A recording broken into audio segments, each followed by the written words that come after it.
Yinarai assassini airport in my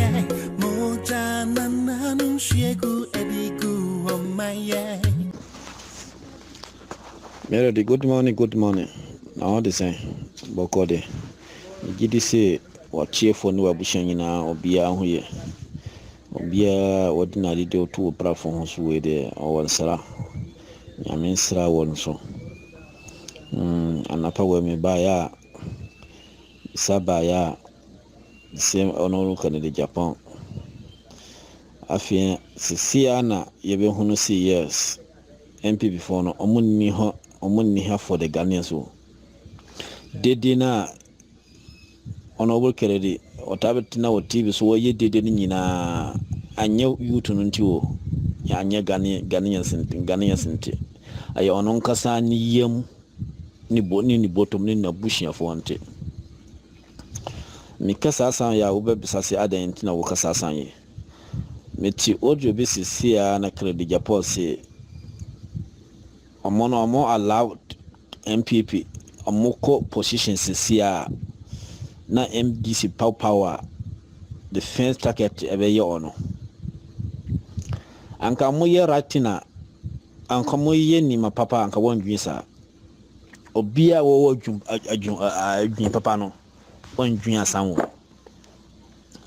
na obia nso wo ye onim se ade a meye awo nyamente meye awo on YouTube. Ghana YouTube ntina meye den meye we wondwin adwomboni se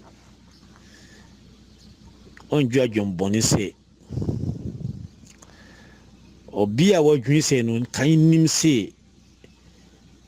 nima wo ye wo summu no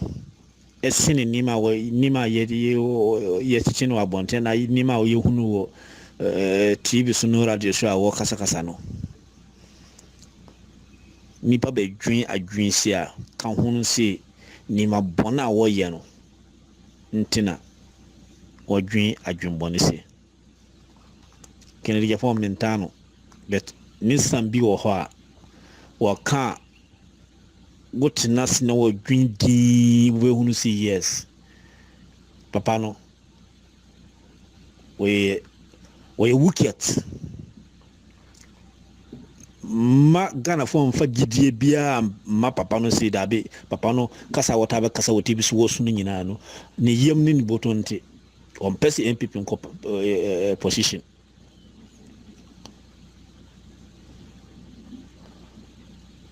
because on nim say MPP ko position na wo be lusu nima bebre Ghana so nka law ho a MPP ko position na on be bisa no nima bebre ntina so a wo sunu nyina no anye yutunti na nye obia nti na nye se Ghana fence na wataka no dabi kedi Ghana fence no na no cheche na wodika na no cheche na wodika Ghana fence no na kedi Japan wataka no kedi Japan na no cheche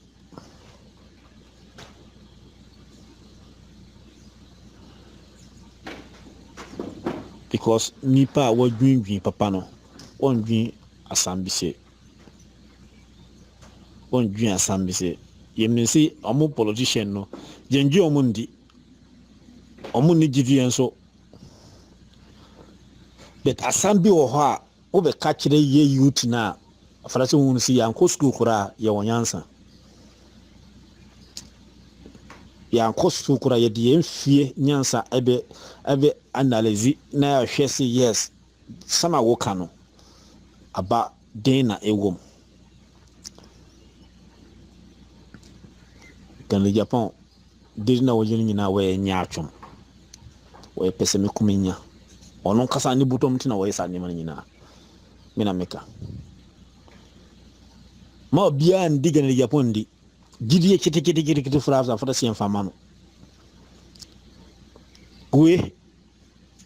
obise befo bise wose onya Ghana mampeni a obedi MP before person mun ko position for forever omun san babioma Omumba kura sikre Japan kura wonje frag bera kura be umbe hunu si yes. Anyesi obe ye president kura ombe ye frag bera MPP no ombe ko position forever omumba bio. Omumba bio. Je vais donner les filets encore les filets. Il est assis là-bas, il n'a pas fait Zouka maintenant. Il n'a pas fait. Melodies, good evening. Wajidim se bibia boko wati menka mechia wani watie for any wakita for yinane wa bushia for yada se any waduma pa obama Ghana man yankopon ensa na yankopon trawshiem entre wshiem na oma won kwatenti na oma wa hoodene na faso Ghana man na igima wo ya no yani so memma nipa bi mbeye den mebu abam atamfo nyanyame na melody sebi me voice yen koyi ayana wo de akeme isampi na ba nansan Melodies TV on YouTube. But if voice yen koyi nti no be yen nei gese wo yedi na wotie na obe postu audio bi anyumre sa audio na obe postu ye no sa particular audio no na mama for so say mbeba be kasa ya koye ofanse yi de yen kan no ntum masansa fo no nkoso na ye ka ko sisen audio no bi akire se ana onu yakọ bi akire se wa be NDC ni enti we bias on pese obeka no kore enna miso me pese o ma ga ni ntine wa sise ono miso ni wagidiem se na ono so tena ho no modna adwene bu ye o hu se we NDC ni no saa so na me ana meti hayin so no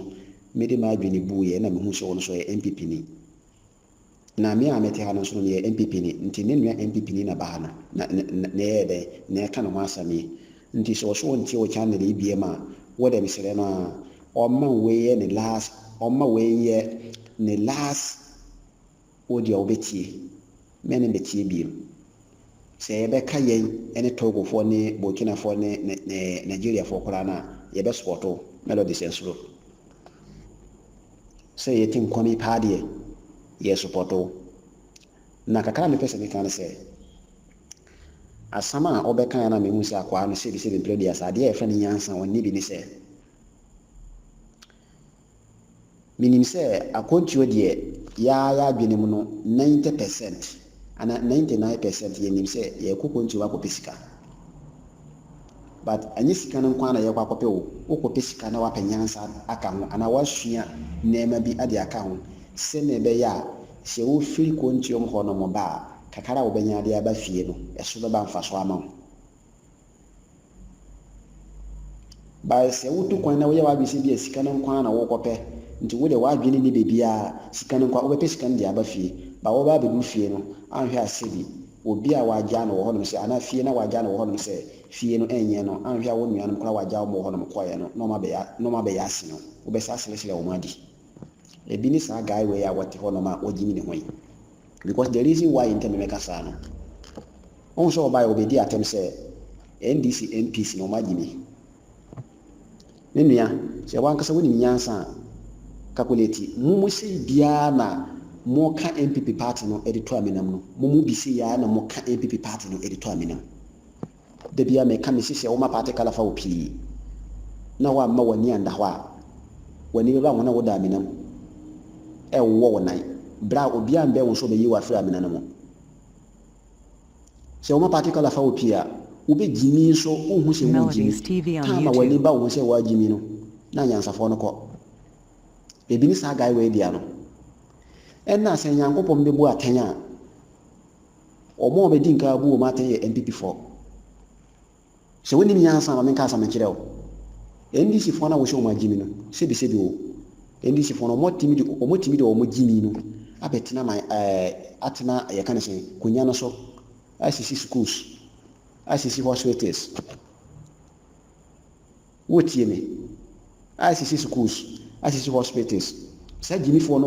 o matima ye sa na ma wanyina aye gima bebre a o betimi de o mo san appoint a kire se ya yewe na me busa se ya ye MPP na o ma ko bon nyansa ho degree aba no me busa se busa menua ye busa se de na akofo ado aye ana MPP akofo ado ne government na ya o betimi de won sa appoint bi akire o betimi de won sa appoint akire nti se we NDC nya wonye Ghana ni woyɛ MPP ni a woyɛ Ghana ni wadwene ni fie biem wonim nyansa na kontuo na wotu no wonim sɛ kan Ghana no nke mu ɔde anka wontu kwan nga wontu denti na ma wotu kwan wofa wo beyere na wotu wodwane ye hwe wa ku na wodwane ye ana wokum obi sɛ na ma na enko yie enti na ma wodwane ye wo kwa akɔ pesika de be hwe obusia na sɛ wo bɛka sɛ NDC MPs na gimi dia ma me mbusa wasɛm so ma gimi a senka sebi BS sa kan sɛ ile na akufado wode bai sɛ nya NDC MPs ni kwa no ma njantum wo Ghana for most of them bɛka sɛ 80% anjantum omo so ma gimi ana bia wo fa bi ka ho bia wo fa bi ɛka omo ma njantum no ho wagimi are na kese muni ni ansa sa yese atiye ma yefie nti sebi wo ya dia wo nwe asam wo ya wo bɛka ayi nti wo sa ko tie odu na wo hu sebi nyansa bi anim menua me ka kire wo sɛ wo kora no wo deserve kaye wo pane bi ayede wo be ma ko wo a nka wo deserve sa pane no e wo sen ko mo wo sa pane ne bi ka wo ni kwa kora sɛ wo because wo be wo abeye pani na wo de nyansa be na to batiri sasa mo wo kan nyansa be na wo NDC fo no ba ye sebi o ma gimi kora no o mo ba ye no what say o ma be gu campaign no wo Ghana ho o mu se o ma be gu campaign bi a wo Ghana ho ho kora na ka chem se obi ti brofo a won na nim nyansa obi o ti brofo na nim nyansa ho na ka sasa no kora kire mu se obi e ti brofo a won na kire se nipa na nim nyansa China ye de brofo na bu o mo man ye wo countries bebre even Africa ha se president be ma speaker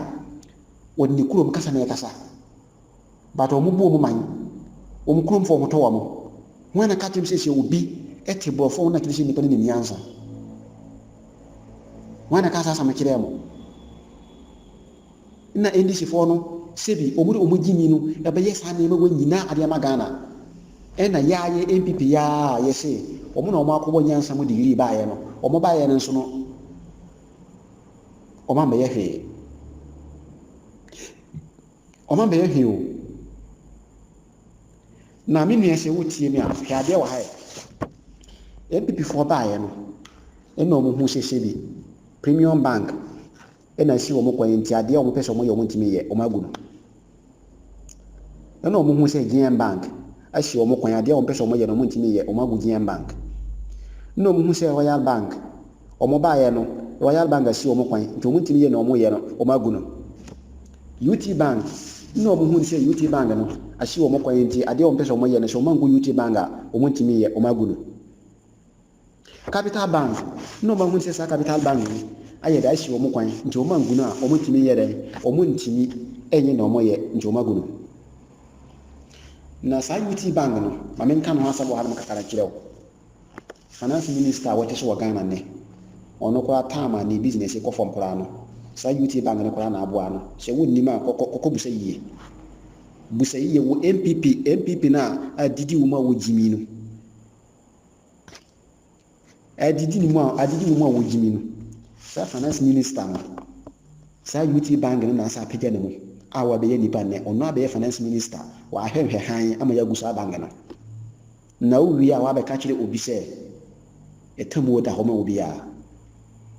na MPP fo nde etamu da homa etamu da homa ye de yesire kwan edi firi yankopon China de bae ba MPP fo nde mo NDC fo nde mo wi a mo hono mo ba sa wi ase we mu ananti sa na mibusese sa banks na me kan ho asari nyina omugu no edie eno maye dey o maye akire se sa GM Bank UT Bank hwan bank ni nyina na sie point na ye ntimi ye we nti ya gu sa banks we no nti na maye ati maye sa japade we mibusaw den o maye de ma kai kora no